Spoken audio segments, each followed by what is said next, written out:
lined up the top stars from Hollywood and from all over the world to entertain you on a giant screen with the few colorful motion pictures you've been hearing about and reading It's about. showtime, folks. Enjoy the show. We're delighted to have you with us. They're driving theater. You'll find something to please you to add to your evening's enjoyment. Is pleased to bring you our feature presentation.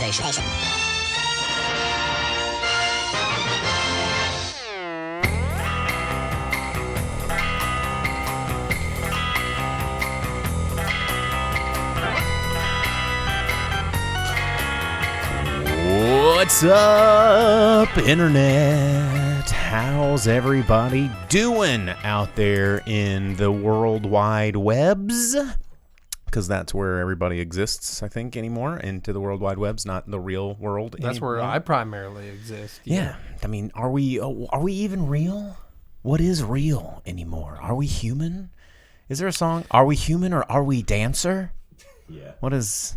Who knows? Who knows? Have you seen that thing where they, where people have been saying every now and then they just walk outside and say "computer end program" in case they're part of a holiday? Oh gosh, computer in program. Yeah, Oh, I've probably honestly tried it about 5 to 10 times. Enough times to where it makes us sad. I mean, if I was in a holodeck program, I'd want it to be a cooler one than this one. You know, want to be on Ryza. We're not going down the Star Trek. Yes, we are no. too. Damn it. Yes, we are. Damn it. No. I'm gonna bring us right back. Don't worry. We got to talk about news. Worry. We will boldly go right back into it. Don't you worry Where about we've it, bro. always gone before. Anyway, you're tuned into the Drive-In Speakerbox. We talk about movies. We talk about life. We talk about the world. We used to talk about a lot more movies. That's true. But a lot more movies used to come out. And it's been, I don't know, this is month number, let's see, March. April, May, June, July, August, September, October, November. This is month number 9 of like pandemic no movieing. Like, what the hell? God, wow, holy. There is a movie in theater that I've been meaning to go watch, and it's just it's honestly kind of hard to go to several movies a week like it used to be because we went and watched Ninja Turtles. Original live action in the theater. We did. We're going to be talking about that later. That experience. I need to go watch Honest Thief. I've got to go watch it. It's Liam the niece. Neeson. I know. I need to. It's the niece. But it's I don't know. Theaters are not populated. It's not like that's the part of it keeping me back. So. Well, we'll talk about theater because we went and saw the Turtles. We're going to talk about that later in the show. I got caught up on the Mandalorian season 2. Talk about a little bit of that in the show. I know. I watched the animated Creepshow special that came out on Halloween that I hadn't had a chance to talk about. I'm going to talk about that later in the show. Let's see. Vince over in the comments says, not sure if you saw this, but the Mud director is directing the third Quiet Place movie. And the reason why... They already have a third one in the second... Did the second one ever even come out? I don't think so. But the original writers and director, that duo that I talked about, because they also did the movie I talked about not too long ago called Haunt, and they didn't even want to do a second Quiet Place. They were like, can we just do something else new and unique? And they're like, no, we're Hollywood. We only take new and unique ideas and stretch them out forever. But which is stupid because they want things to go crazy, amazing, viral like the Quiet Place did, but to do that, it needs to be new and unique. They got to come out with that second movie first. It's completed. Yeah, Vince said it's done and it's in the can. Yeah, but they still haven't put it in the theaters or streaming platforms or anything. But that trailer was out a long time ago. Still going. Question for Vince over in Twitch, though. He suggested that we change our category to just chatting. I think we did that. I don't know. Let me know if that worked. Does that mean we need to have like tea with us? Oh, I got it. Like two-handed, like tea things. Blondie said, insert what if I told you meme about us talking about Star Trek earlier. You know what I need to do? I need to just start making memes of us. Like, one does not simply do an episode of the Speakerbox without talking about Star Trek. Yeah, or up-and-comers, or just whatever. You side at me with one eyeball. Anyway. And Blondie Darko also came in with Bossa Nova. No, I don't like it. I don't like that one. Well, for those of you that are late to the party, because we haven't even gotten through the intro yet, I'm your host, Bo, aka the boom operator. And I'm the big strong grip. Yeah, that's Jake. And yeah, so we're going to be here with you for probably about an hour. Now this is podcasting, says Johnny Dalton from YouTube. Yeah, see? We need to redo that one. Now this is podcasting. Honestly, hey, every time I go to the store, I walk by friggin' Star Wars Squadrons for PS4, and I have a HOTUS, and I have my VR, and I really want to get it because it's $10 cheaper than getting it on Amazon at the store for some reason. And I want to get it, and I want to fly just so I can go, now this is pod racing like 100 times. Speaking of pod racing, we're going to be talking a little bit about that when I talk about the Mandalorian 2-episode recap that I'm going to do later in the show. I'm not going to give any spoilers that aren't already out on the internet, and not that there's anything to spoil in that show anyway. But yeah, we're going to talk about pod racing probably. But some news. We can talk about quad and arrows. I guess we'll cross that pod when we get there. Dude, if we're talking pod racing, that's another thing. I'll go for like the whole hour just on pod racing, bro. What did I had no idea I honestly had no idea this was going to happen. But no, let's get through the news. Let's get through the news before we start talking about pod racing for an hour. But some sad news. Last week I think we bid farewell to Sean Connery. And the meme this week is, again, going to Celebrity Jeopardy, and we lost Alex Trebek this week. I mean, at the age of, I think, 80. He was old, very old, battling cancer, very sharp because a very smart man.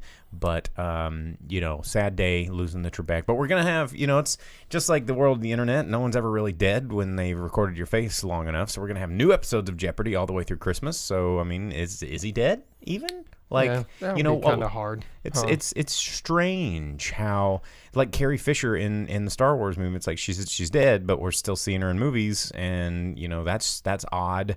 Where do we cross that like sort of science fiction-y line of like what is death?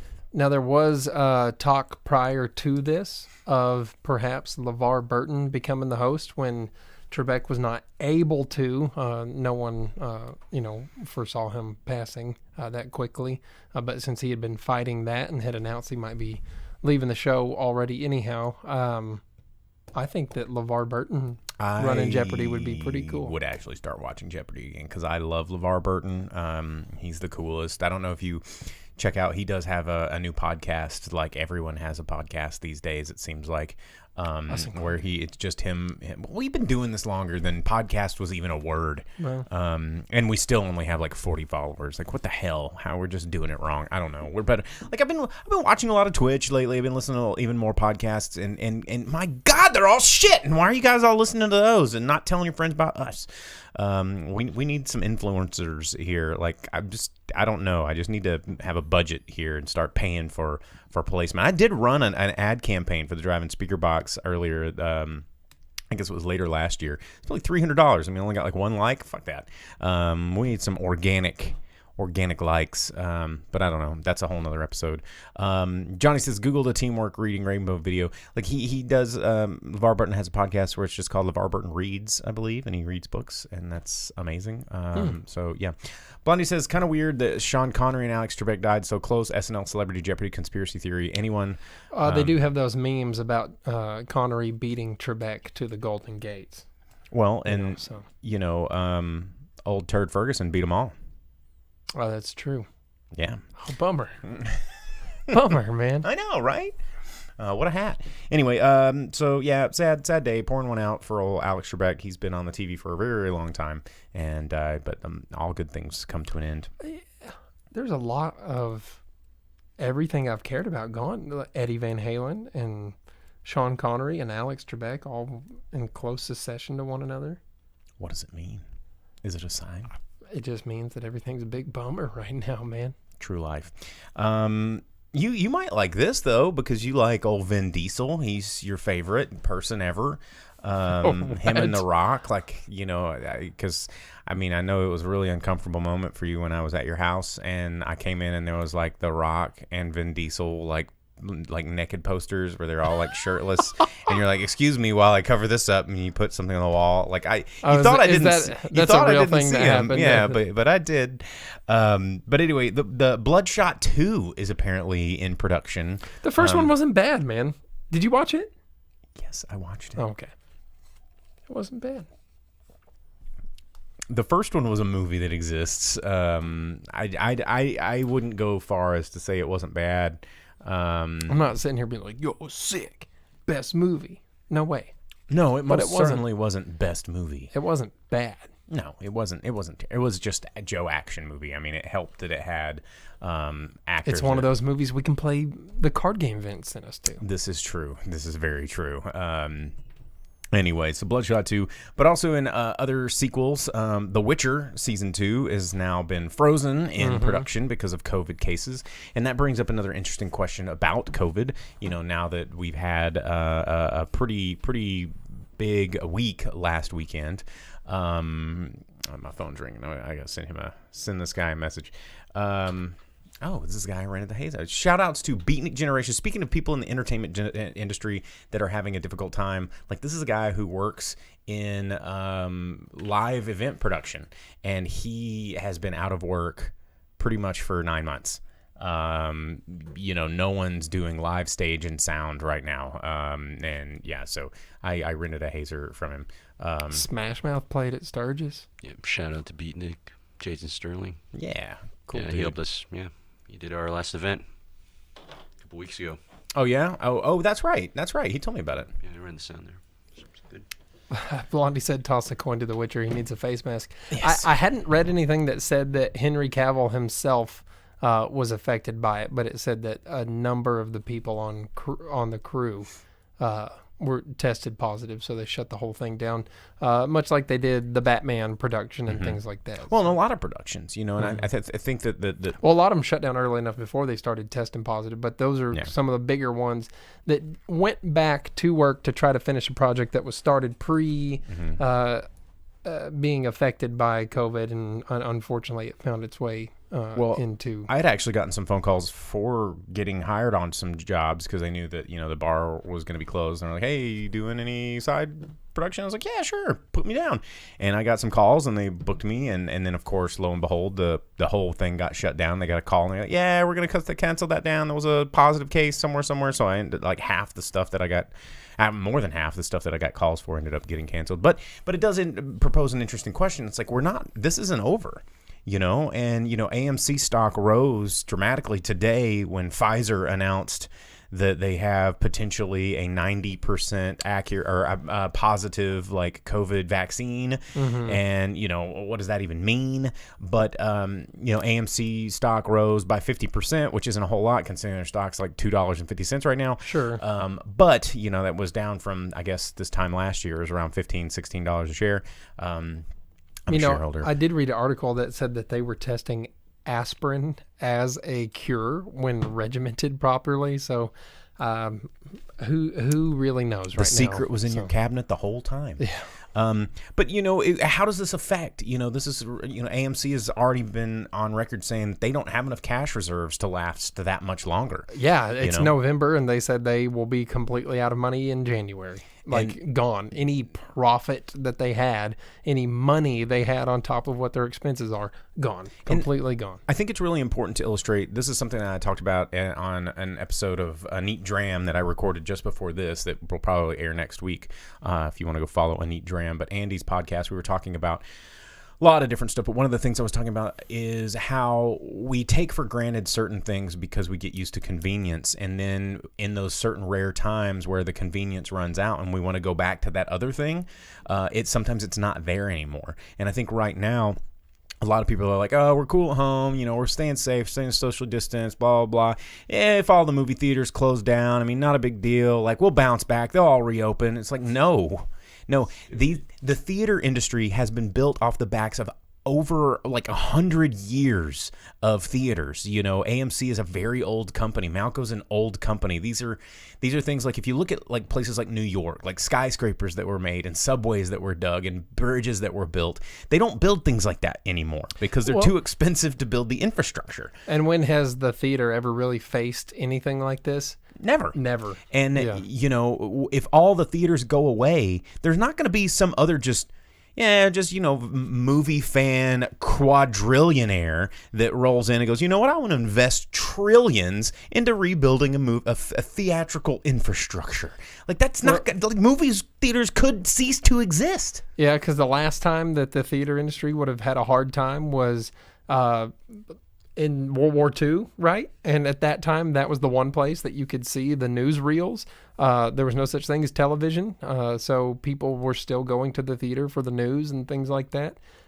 So, yeah, I mean, it's not really something that they face, and that was more of a Hollywood than the theaters. And now it's both. Yeah. Yep. So. It's scary. Johnny in the comments said, the last time I went to a closed theater, they covered the posters in shrink wrap for some reason. There is a reason that they do that, because number one, those are popular vandalism targets when they are closed, those now showing things, and people do steal posters. That is a very thing that happens a lot. And yeah, I mean, it's kind of like shuttering your windows. It's a popular place for people to throw rocks and do crap like that. Blondie says, let's just replace our actors with dead-eyed, uncanny valley mo-capped actors, the self-check lane of Hollywood. Yeah, I mean, that's happening. We could just CGI everybody. Just CGI everything. But Vince says, before COVID, the theaters weren't doing great as is. It's true, and they had just all invested really heavily in doing all of this renovations with the seating and the restaurants and the bars and all of this stuff and then they were on the upswing. Mm-hmm. You know, things were starting to like go, hey, theaters, people are coming back to the movies again. You know, people were going to go get in those seats. People were going, hey, I like having a cocktail. I like having a hamburger while I sit here with my feet up in this very comfortable chair. But all that costs money, you know, and they are having a difficult time figuring out what the roadmap is for this. You know, can this move forward? How long? A lot of places can't hold on.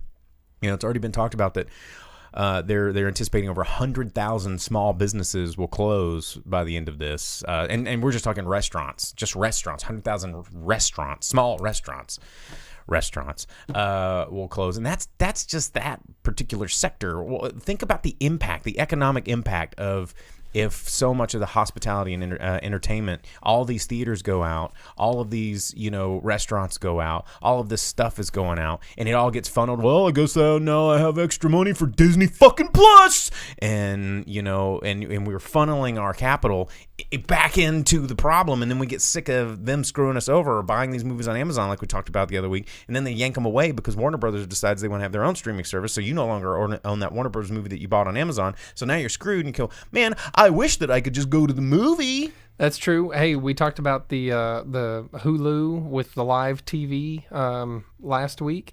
And, you know, actually, since a lot of those streaming services have come about and shown up, channels have gone missing from that. So, you know, that's because they no longer want to share with Disney, who owns Hulu. On that, unfortunately. So there were things like when I wanted to watch the South Park special, Comedy Central was not available on Hulu with live TV. And this is something that I've said for years, just in my personal life and also on the Drive-In Speakerbox. I think, you know, traditions are important. I think I said this on an episode of Later with Jason Sewell that I was recording about holidays, and you know, we had a interior decorator that also does Christmas stuff, and we asked her, what is one thing that you should have in your home if you're going to be decorating for Christmas? And I said, you know, I don't think it's a thing, an item. I think it's a concept. I think everybody needs a tradition at home for Christmas. Everybody needs something that they do year after year that they look back on, that they appreciate. And how I think this applies here is I think we need to, some of those things that may be a little bit inconvenient, but you can understand their need. You need to support them. You need to continue to nurture them. It's like that flower that blooms in your flower bed every summer, and you really like the way it looks. But you still go, oh man, maybe I need to put a sheet out if it gets cold. Maybe I need to put some fertilizer out, even though it's not blooming. And you know you need to take care of it so that it does come back the next year. You got to think of these things that you enjoy now in the same way. Like, go see Ninja Turtles at the Fathom event. Like, just go once. You know, I promise you, it's the safest thing you're gonna do. It's safer than going to Walmart. It's safer than. And everybody I talk to is like, oh, well, I don't go out at all. I'm like, bullshit. I see you out all over the place. You're on social media. Literally, your whole life tells me that you are out. And you know, I think people like make excuses for their lack of support, but People need to go out and support these things and go to their movie theaters. Buy some physical media for a freaking change. I don't know. Go buy a DVD. There's so much good physical media out there right now. I know I've mentioned those Studio Ghibli limited collector's editions that are out right now. As far as I know, they have Mononoke, they have Totoro, they have Howl's Moving Castle, and Spirited Away. There might be others there too, but I know that those 4 definitely, those are super rad. They just released 4K box set of Back to the Future, so that's out there. There are lots of UHD disc and things like that you can get to look amazing in your home theater, which is fun to have. And Johnny came in with something I was going to mention about the traditions. He said Planes, Trains, and Automobiles was playing locally. I'd be down for that. Mm-hmm. I would too. That's because my family does have a Thanksgiving and Christmas tradition, which is to watch Planes, Trains, and Automobiles on Thanksgiving and Christmas Vacation on Christmas. And that's something that we do every year because Planes, Trains, and Automobiles is by far the best Thanksgiving movie the ever best. made. It's like one of the only ones. Doesn't matter. It's the best one. And then Christmas Vacation is undefeatable as the best. I mean, it's pretty amazing. Movie to watch at Christmas, but Hook is the best Christmas movie ever made. Well, and now that something I've been saying for 14 years has now become popular in the internet, Die Hard is also one of the best Christmas movies, and now I think that's universally accepted. So yeah, and Gremlins is another good Christmas movie. I've been saying that forever. Hook is the best Christmas movie. Vince says Planes, Trains, and Automobiles can only be seen in 8K. No, I don't want to see 8K. There's no difference to your eyeball between 4 and K unless you're sitting 4 and 8 unless you're sitting like 6 inches from the screen, and then can differentiate what you're seeing, which you can't on a screen that big. So just want to also point out, and Twitch there, our producer coming in hot in the comments talking about the broken window fallacy.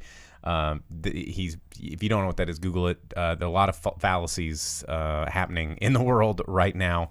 But anyway, Vince says, I was joking, wanted to rile up Bo. Any mention of 8K, you're gonna get riled up. I just can't wait until it becomes the norm and you just have to deal with it. And you're like, I'm gonna be sitting here on my 1080p forever, fuckers.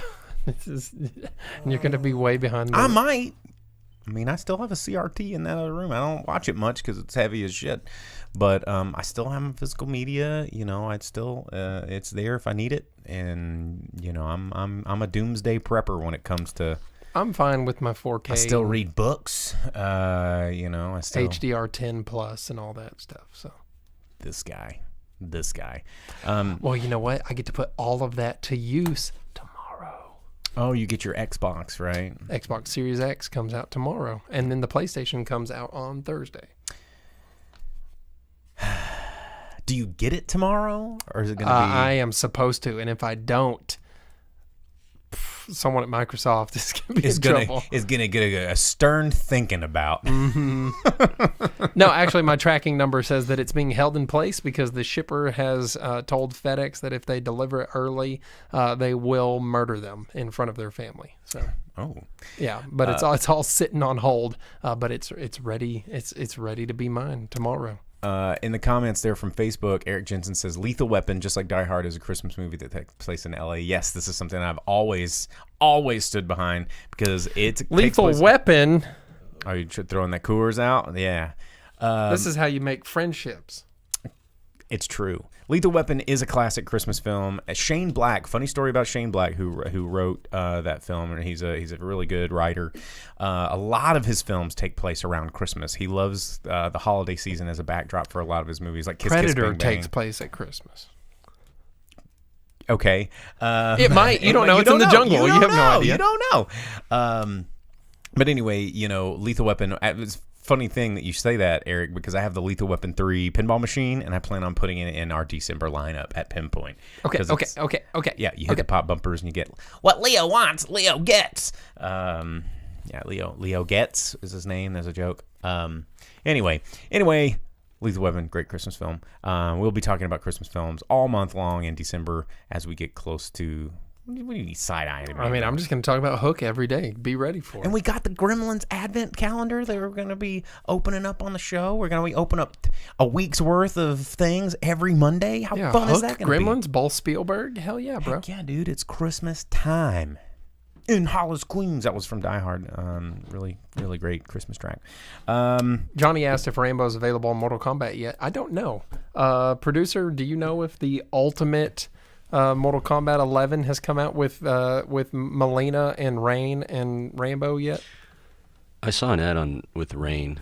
Or not Rain, but Rambo. I don't know about Rain and Melina. Yeah, they're all three part of the same pack. Yeah, they're the add-on pack. Yeah, normally I see that in like my first, when I log into YouTube with the recommended videos, it's like Mortal Kombat, like all the lore, all the cinematics. I don't play the games, right? So, sure, but what I'm so excited about is being able to have Rambo, RoboCop, Terminator in the same game fight each other. Why even have Mortal Kombat at all? Why don't we just have a video game that's famous characters beating up other famous There characters? is one of those. It was on PC. What was it called? It's Mugen. It's a custom. Mugen.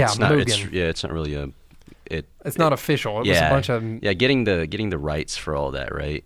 Exactly. So, but Mugen is sick, and you can just bypass rights. Or just make it like Broforce, where you've got kind of close versions of all the Broforce is sick. What's Broforce a movie is that the most fun thing? Broforce is awesome. What's a movie that gets around or seemingly gets around all the crazy ass rights and whatnot for certain characters? Is it the Lego movies? Lego movies actually have a lot of clout behind them. Yeah. Like, is it that the only one? That's the one that comes up for me. But the Lego movies and games are owned by Warner Brothers, so they have a bunch of built-in rights. Yeah. So like Wreck-It Ralph, right? I was very surprised. Well, when the first one came out, I was like, whoa. Yeah, well, that was Disney. Characters. Yeah, Disney, and it still takes a lot of boardroom suits getting together, signing papers. Sonic the Hemchaj. Disney owned Marvel. Marvel and Capcom have a relationship, so that built-in relationship with Capcom for like Zangief and things like that. But there were some Nintendo characters too, So that was just like, man, that's important. Nintendo kind of just does whatever everyone else does. They're like,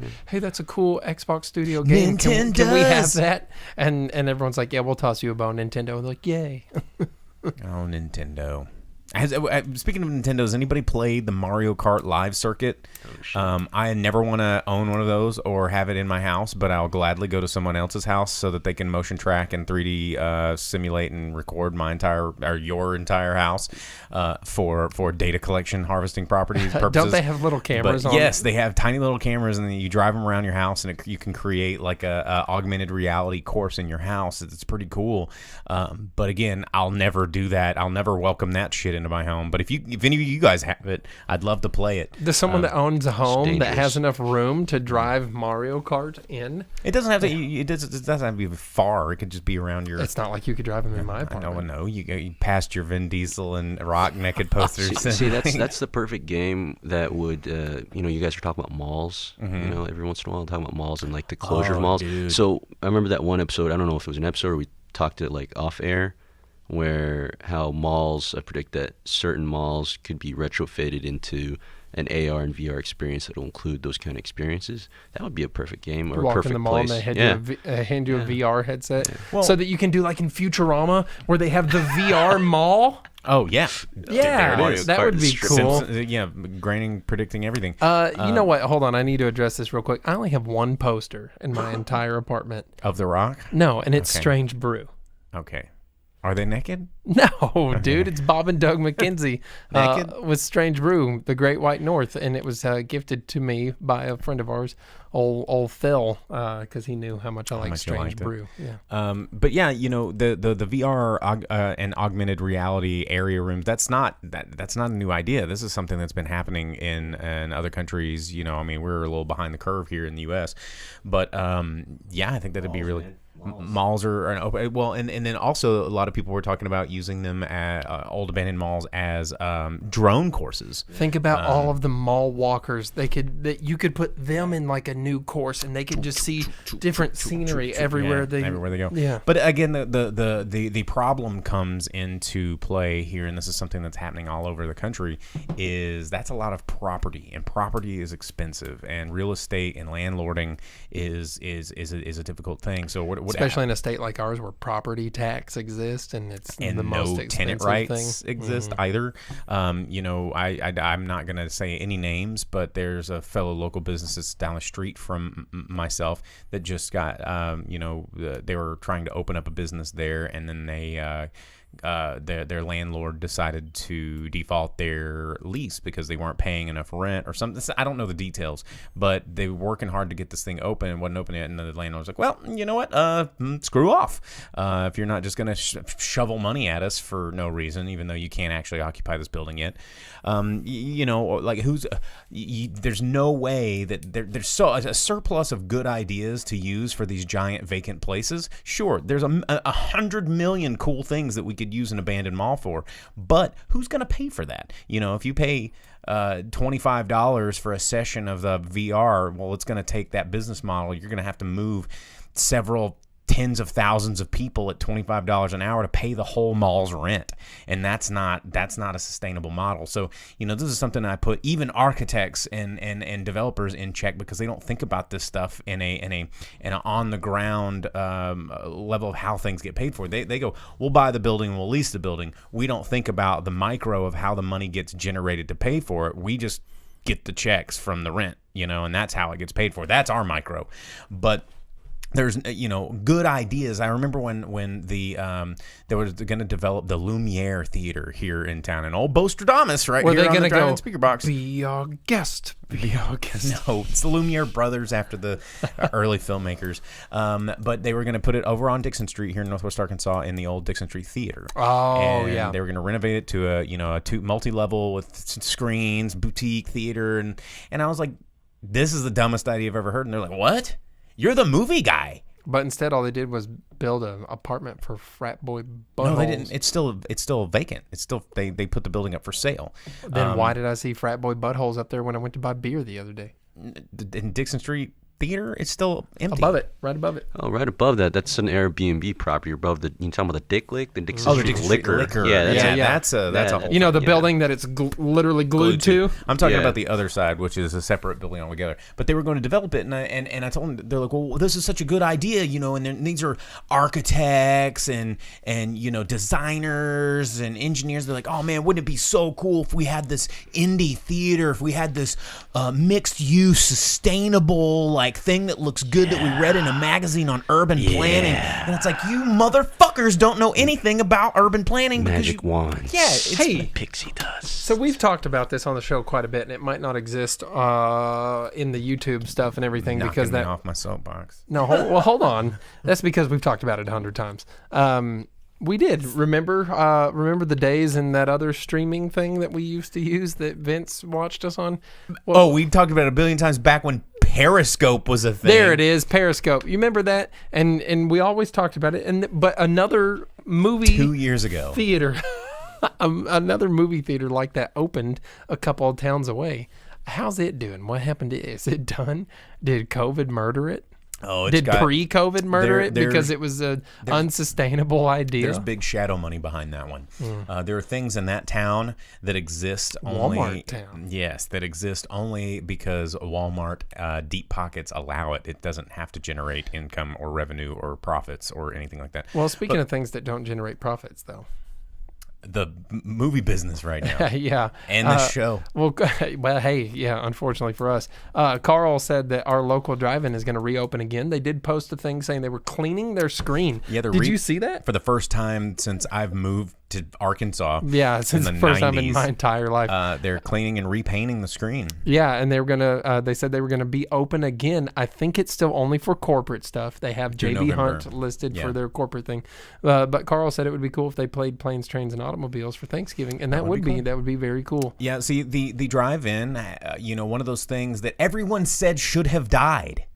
Here's going back to my original point. Everyone was like, why do we even have drive-ins? Those are stupid. Blah, blah, blah. I don't even understand their purpose. Yada, yada, yada, yada. And it got to the point where less than 400 drive-ins existed in the country, right? And then all of a sudden, guess what? We really need drive-ins. And we're not building new drive-ins. No, because land's expensive and you can't afford to build a new drive-in. But the drive-ins that are existing right now are going bonkers with business because guess what? We need them again. For a long time, they were the only ones putting up movies in the in the numbers. Yes. Yeah. And so you see this thing where a customer base is thinking that just because there is a need and a demand for something that it will spring forth, but sometimes the cost of production is too high for those to meet the demand, because the demand the consumer often is not willing to put forth the amount of effort or money to get the product that they are demanding. If you've already built it, they might come back.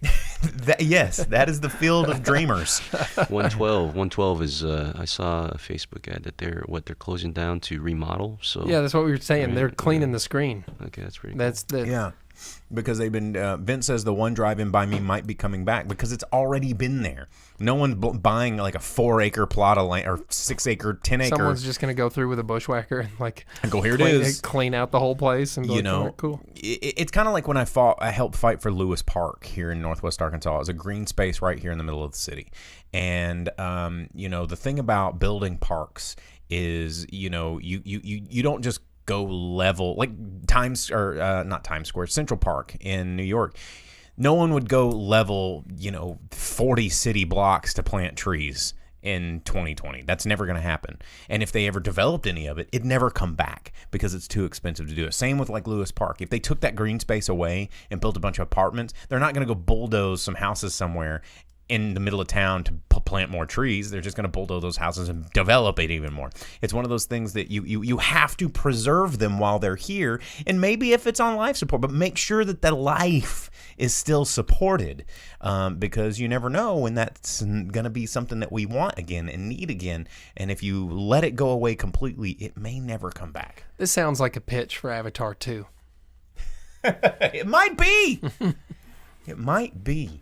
Johnny Dalton says, if drive-ins become a major thing, I wonder if automobile manufacturers would make vehicles with features especially for driving experience. There's no way. The expense behind something like that would be way too much. The only people that would do something like that would be 6-figure cars. I think the only feature that I can think of right now that all automobile manufacturers should be doing right now for drive-ins is allow us to turn our freaking headlights off.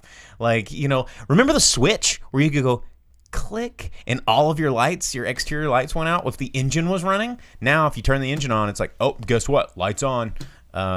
So I think still be able to turn your headlights on. Not on a lot of these safety some of the newer models. ones. I think it was a response to maybe at certain states requiring that for city lights and things like that, right? Mm-hmm. No, you should be able to turn them off. Your brake lights might stay. Not all of them. No. My sister's car, you can't turn. I can't take her car to the drive-in because you can't turn her lights off. Let's find the fuse. Yeah, you. I mean, you'd have to do that, or undo the pigtails.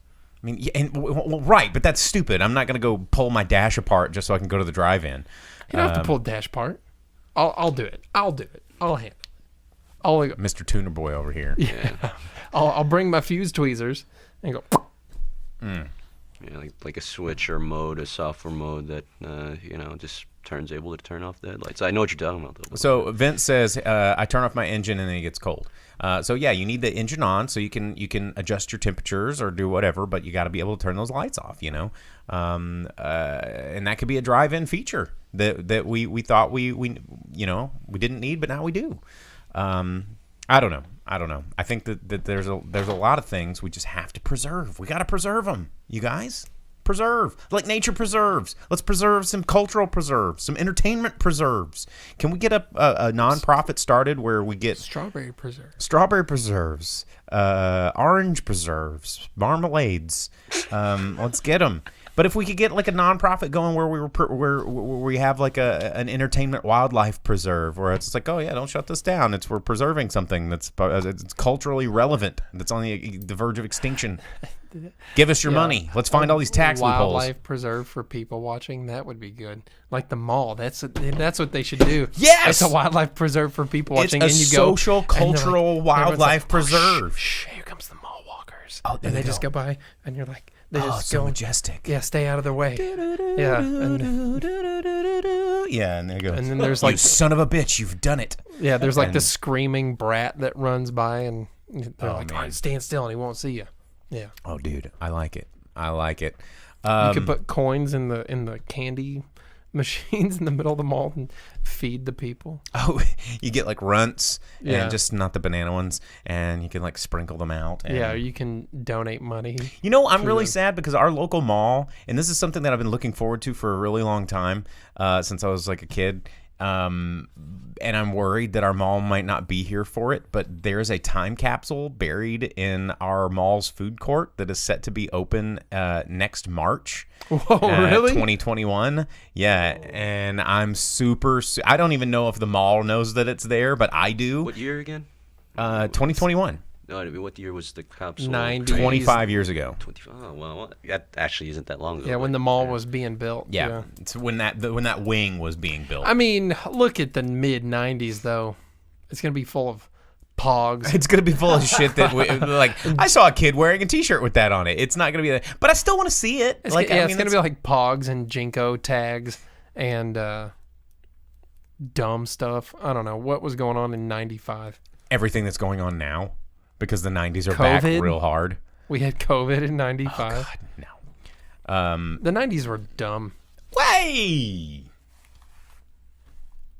'90s weren't that dumb. I lived through them. There was plenty of stuff that was stupid going on in the '90s, but that can be said about every decade. I would say that the 2000s were one of the most bland decades. From 2000 to 2010, like we don't even have a name for it. Everyone's like, "Oh, the aughts," and you're like, no one. I mean, it's just like, what was that? We were still obsessed with '80s culture was making a comeback, and then we didn't know what was new and then the cell phones happened almost at the end of that decade. So what did No, cell phones were around. 2008 is when cell phones got really, really popular. I mean, they were You're saying smartphones. or smartphones. Yeah, that's what I meant. Smartphones. So what even happened from 2000 to 2010? Like, it's part of it was 90s. No, talking about our local mall, when we used to have an arcade and it used to be a cool place, I used to walk out to the payphones to call someone to come pick me up. Hey, it's 8 o'clock. The mall's been closed for 2 hours. I've been hanging out in the arcade. Can you come get me? Come get me. Oh, man. What'd you get at the food court, given that the arcade was right next to the food court? Okay, here's what you did. Remember Lollicup T-Zone? Before Yeah. before people hated Chick-fil-A, what you would do is you go up and you know someone that worked there, and you'd be like, "What's up, man? I want to get a water." And you'd open your eyes real big, and they'd be like, "All right, man, I'll get you a water." And the water was a Sprite. That way, when you came back, they're like, "What'd you have?" You're like, "Oh, Sprite." And they'd be like, "Okay, yeah." And then you'd be like, "Oh, but can I have a Coke this time?" Right? And then pickles, you could get a bag of pickles for free. And you could buy a buttered bun for 10 cents. So you had pickle buns? Yeah, you had pickle buns and water. Gross. Because it was 10 cents. And then when you were friends with all the people that worked at the kiosk, they'd give you candies and stuff. And so you just lived at the arcade, man. Playing Initial D, Marvel vs. Capcom, Tekken, some Dance Time Revolution. Crisis, DDR if you had you didn't want to if breathe. you didn't have a weight problem. Yeah, if you were cool being sweaty and no one else wanted to play video games with you because, like, what's up? I just finished DDR, dude. Oh, you want to play Marvel vs. Capcom? Nah, get away from me, bro. I got Initial D to play. Step back. Yeah, dude, I always had friends at the Great American Cookie Company, which was always there, and I'd get the scraps of the, when they had the big round cookies, they don't make them. They're not big and round when they bake them, and they're not that perfect circle, so they have to cut the edges off, and they'd give me all those edges in a bag, and I'd have crescent cookie shavings. Oh, God, yes! Well, the best was when the movie theater at the mall actually had something going on, and you could go chill in the movie theater because the movie theater was always like cold. So if you had been playing DDR or whooping everyone's butt at Initial D or something cool, you're just like, I'm gonna go hang out and watch a movie and cool off, and then you come out and you're like, well, that was fun. Back to Initial D or Grab DDR. some Dippin' Dots. Dippin' Dots, yeah, the ice. It used to be the ice cream of the future. Now it's just the ice cream. It's a great. They did How I Built This podcast. The founder that About Dippin' Dots. Yeah, it's actually pretty good. Yeah, I remember when I was a little kid going to Opryland for, because that was a thing that I did living in the South, and they had Dippin' Dots. And back then, you could only find it at freaking when theme we went parks. to old Opryland, because that's the thing you do in the South. Like, Well, just it is. all of us would go to Opryland. I've never. Dude, Opryland was awesome.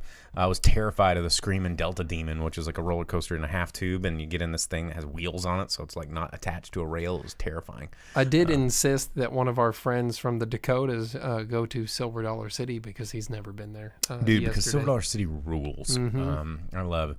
Let's see. Johnny Dalton asked if we remember slap bracelets. I remember when the fabric would come off the side and you could use them as a murder weapon because they were so razor sharp because it's just like sheet metal that's been curved. Those are dangerous. Don't give them to your kids. Yeah, because they'd turn into weapons. Dude, I mean, the 90s was awesome, man. There was a lot of really cool... Look at all the amazing memories we just talked about from the 90s. Oh, no, I was talking about the 2000s because you said they were lame. No, that was all 90s stuff. 2000s was the good time. Crunk music, early 2000s. So I will say that there was some fun... Crump music. No, crunk. Oh. Early 2000s. Well, what did you crump to? You crumped to crunk music. There was some good music. Not really. Maybe you didn't. I'm talking about you like to throw Did you watch a movie? Weird. I just realized that we're running over. Yeah, dude. I watched what's the movie about crumping? The Yard, Stomp the Yard. I watched Stomp the Yard. Let's talk about Turtles since we're for on the the 100th 90s. time. No, I'm talking about Stomp the Yard now, dude. I'm talking about crump. Can I just mention that when we went and saw Teenage Mutant Ninja Turtles, the 30th anniversary for it in the theaters, we were the only people there except for a couple behind us that were just there to make out. And and boy were they when we left. They were just like... Because, hey, this was done as a Fathom event, and as a Fathom event, I have come to expect an introduction and an outro from Ben Mankiewicz or somebody else from TCM to be like, here's the significance of this movie, here's some fun facts about behind the scenes, and here's something that's actually hard to find out about, but only people in Hollywood know, and that's for you. That's yours now. You can have that. And you're like, thank you, TCM. They didn't do that. I appreciate that. So we stayed after the credits, and there was nothing, but you turn around, and there was this sucking face amalgamation of what looks to have once been two human beings, but it was one. Yeah. It was Turtles. Not really the movie that you're like, yeah. Hey, and how do you not pay attention to the movie? It still holds up. We brought a friend that had never seen it. He had never seen it. Logan had never seen it. What? The maker of these notebooks here. Well, don't advertise it. People aren't going to want them. They're like, you never watched Turtles? They never watched Turtles. But he was like, yeah, that was good. And yeah, the original Turtles movie holds up. One of the things that I think is the reason it holds up is not because of nostalgia factor, obviously, because this guy had no previous fandom to Turtles. Fantastic practical effects. Number one, fantastic practical effects. Yes. Emotional weight. Consequences. That's something that I think Miyazaki, the reason why his family films are so timeless is because I think I kind of like to identify the Lilo and Stitch era is at a turning point where movies start trying to teach children and started to appeal to children, and which is a bad slippery slope that things have gone down on since. But movies like Turtles, it's like we're going to take a property that kids love and use it to tell a very engaging adult story that has consequences, that has weight, that has all this stuff, and help shape and educate and a very Well, and to that, after the first Turtles live action was released, parents got up in arms and people were upset. They said that it was too dark of a film for their children to be taken to and enjoyed. And when we were watching it the other day, it had been a couple years since I've seen it, but I've watched the movie 200 times, easy. And it was like, what is so dark and heavy about this? But Raphael did say, damn. Well, now as a kid, I remember when Raph got tossed through the window and he was hurt, it felt like there was more to it. And I was like, no. And when he was in the tub, I was like, sad. Yeah, it was a big bummer. It wasn't just like in a modern movie where they get knocked down and go, oh, he's hurt. And then like 2 scenes later, he's back up and it's like, oh, I got this bruise. As an adult, though, it felt like it did go by faster, and the movie felt a lot more lighthearted in tone and everything because they play like funny, goofy music through the whole thing, even during some of those spots. But it does get serious, and it does. Yeah, and like April's monologues about the turtles, and then like the turtles very cried. Sarah Connor. They all cried a lot. there was a lot of crying. Because it's a story about family, bro. It's like Fast and Furious. It's all about family. Johnny Dalton says on YouTube, he says, Kino from the second one, he offers kickboxing courses online for $500. Are you talking about friggin' Ernie Reyes Jr.? Yeah. Hell yeah, dude. Surf Ninjas. Strike Back. He's one of the guys in the turtle suits in TMNT 2. So That's right. Oh, but Johnny already came in with the Ernie Reyes. I mean, it was a good experience. It was really fun seeing it in theater again. I think I went when I was a little kid, and I, of course, hadn't seen it in the theater since. I've seen it a billion times. I've got it on physical media. I've got a DVD copy of that bad boy. I got a VHS. But yeah, it was a lot of fun. So again, we were literally the only. There was seven people. Yeah, well, there were 7. 4 of us, and there was that one dude who wasn't swap and spit, and he came by and decided he wanted to be friends with us. Like, after yo, the dude, movie. that was so rad. And we're like, yes, it was rad. He's totally tubular, dude. Yeah, he came in and he was like, Bossa Nova. Oh, Blondie Darko coming in with that part. But I encourage you guys to, if you're bored and you don't know what to do, go check out a movie in the theater. Give them your $7, $8, even $15. I have gone to a handful of movies, and I know we come in with this each week, but there's nothing unsafe at the theaters. As they're doing everything they can to help. The Malco franchise, as far as southern United States, where we are, automatically blocks off 2 seats to your left and right. Yep. So if you're a group of 1, you do occupy 5 seats. If you're a group of 4 like we were, then you occupy 8. The whole row. Yeah, so they block off 2 on either side of whatever your group size is, as low as 1 or as many as whatever they allow, which is up to 6. Yeah, I mean, they're something like that. They're going way above and beyond. I mean, like, I was at Home Depot the other day, and they're doing literally nothing. Walmart is literally doing nothing. A lot of these places are, even a lot of restaurants, these big chain restaurants are literally doing nothing.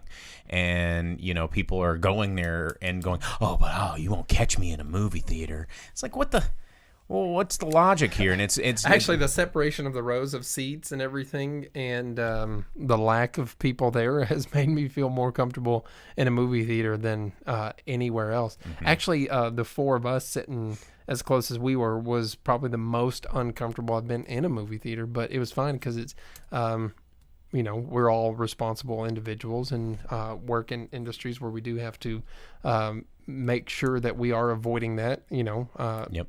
I say as we sit as close as we are, but that's because we do properly follow regulations as best as we can. Oh, so. Yeah. Like, no screwing around when it comes to that kind of stuff. Vince, I encounter people all the time like, oh, you don't have to put that mask on. I'm like, yes, I do. Yeah. Vince says, do you think TVs in the future might ever be set up to block physical media? Absolutely. No, well, hear me out. Because, TVs have long had a history of, like, HDMI, for example. It was, the handshaking of devices was invented to kind of cut back on certain, at the time it was for piracy's sake, is to go, we want to make sure that whatever devices you are using is one that we approve of. And as technology progresses, some of these physical medias, they'll change the ports, they'll change the whatever. I mean, most TVs don't even have aux jacks, for coax connections. A lot of them are starting to slim down on what ports they do offer. And I think that it's just going to, it's that planned obsolescence. But hold on. So with the next generation in gaming this week coming out, Xbox Series X and Series S with PlayStation 5 with the hard disk and digital. So both consoles are available with a disk drive or without a disk drive, your choice. But with something like that, and then going back to last generation, that was what both companies had announced, Microsoft and Sony, that they were going to make it where DRM was going to be in place, right? They were going to make it where if you bought a used game, and put it in your console. You would have to put in a license number to show that you owned it, and you'd have to pay for it. And everyone was like, yeah, no, I'm not doing that. And so the company that caved first was Sony, and they ended up selling more units at the beginning, and then Microsoft retracted it, and they made it where you could play all of your used games and other things like that. And this generation, they have it where you can reuse all of your physical media if you choose, because they know that audience is out there of people that want that. And as long as people are unwilling to allow it to happen, there you go. They're not going to do that. And circling back, full circle. Companies as big as Microsoft and Sony in the entertainment industry. I mean, Microsoft makes the computers that you're watching us on or using at your job, or all of the programming that makes the world run, and they tried to force it. Sony makes the TVs you're going to watch it on, the Blu-ray player. Sony invented Blu-ray, or at least bought it from the guy that did and claimed it as their own. These are big, huge people in entertainment and media, and the ways that you are able to access that, and they were forced to bow to the whims of the people that were going to buy the products, because people were like, we're not doing it, and they caved on it because they had to. Otherwise no one would do it, because physical media matters, holding on to it, and no one wanted it if they couldn't use something used. They're like, well, I can't spend $50 to $70 every time I want to play a game or watch a movie. And then now they have the option of disc drive or digital, but the disc drive has everything the digital has plus some. So that's something that's going to remain for a while, because there's no way that everyone's just going to let it go by, or at least the focused audience. Unless they let it go by. That's the critical part. Except the focused audience that are going to be the people, the early adopters are going to be the ones that are going to be having that fight for you, such as myself, who has one coming in. I bought the one with a disc drive because I have physical media that I want to use. You can't stream 4K super UHD stuff as well as you can read it from you can, but it won't be super HD 4K bullcrap. Right. They'll be like, oh yeah, you can get it, we'll stream it to you. And it's going to be like pre-packed, compressed garbage. Yeah, it's going to be 1440, and it's like, screw you, bro. So I don't think that the early adopters will let that happen for a long time, just because that's how they're going to gauge sales, and no one's going to put something on the market long enough to let it become the norm if it's not somewhat successful, because no one can afford to do that. Right. And the early adopters are going to decide that, and the early adopters are always going to be the people that believe in it, and they're going to be the ones that make sure that it lasts. So I doubt that'll happen anytime soon. Word. Well, I mean, on that note, we're out of time. Didn't even talk about the Mandalorian. That's okay. It's the Boba Fett show. And no, it's not the Boba Fett show, because they announced Boba Fett's in it. No, they announced that they're going to Boba Fett's in it. Oh well, spoiler. Okay. Yeah. They announced they're going to do a Boba Fett miniseries. Yeah, because Boba Fett's still alive, as you find out in the first fucking episode. Well, that's horse shit. Yeah. Boba Fett should have been digested for 10,000 years. Well, it didn't tell you how. He climbed out, though. Yeah, he climbed out. You can't climb out of the fucking Sarlacc. That's the whole point of the goddamn. Wasn't there a story Sarlacc. arc? There's a story arc where it detailed how he escaped. Yeah, it's kind of nuts. But does it detail why he's a punk bitch that a blind Han Solo can turn around and whack him with a stick, and he just dies like an idiot? or how in the Star Wars trilogy arcade game I chopped that motherfucker down as Luke Skywalker? I know, dude. Man. He had a jetpack. Anyway, there's a lot of stuff to cover, but, Mandalorian, been watching it. It's a thing. It's way more Baby Yoda show, because they're trying to sell you toys now, and the toys, trust me, are already out. Yeah, especially episode 2. They really... Oh, dude. That was just a whole episode about let's sell toys, because they have toys based around episode 2 already launching. I looked it up, where he's an egg-eating child. And whatever. The Creepshow special on Shudder was pretty fun. Kind of weird, kind of dark, but I won't spend a lot of time on that. But anyway, we'll be back next week. Thanks for tuning in. Hit us up on these social medias, YouTube, Twitch, and Facebook. And as always, go out, watch something. I'm the Boom Operator. I'm the Grip. We'll see you later.